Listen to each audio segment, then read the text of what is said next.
Hi. Let's learn about average daily trading volume, ADTV definition, how to use it.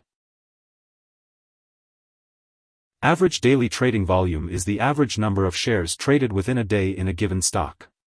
Daily volume tells us how many shares are traded each day, but this can be averaged over a number of days to find the average daily volume. High or low ADTV attracts different types of traders and investors. Traders and investors pay close attention to ADTV because it provides valuable information about the liquidity and market interest in a particular security.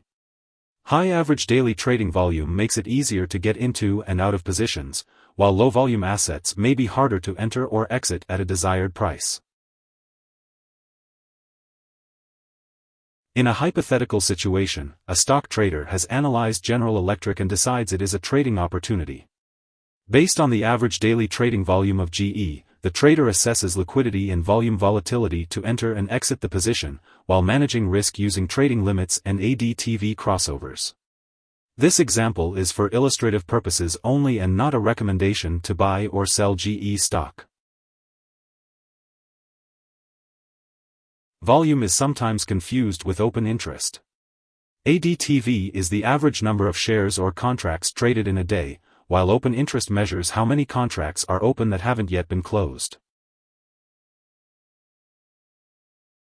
ADTV is an average, so it can deviate from the average on any given day, and the average can also shift over time.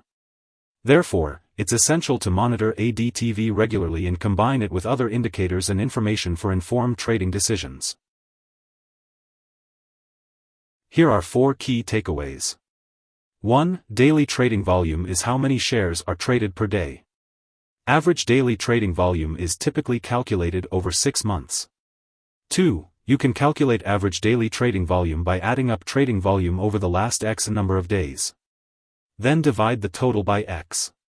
For example, add the last 20 days of trading volume and divide by 20 to get the 20-day ADTV. 3. Sizable volume increases signify something is changing in the stock that is attracting more interest. This sentiment could be bearish or bullish, depending on the price direction. 4. Decreasing volume shows interest is waning, but even declining volume is useful because when higher volume returns there is often a strong price push as well. Hope this would help. Thanks for watching.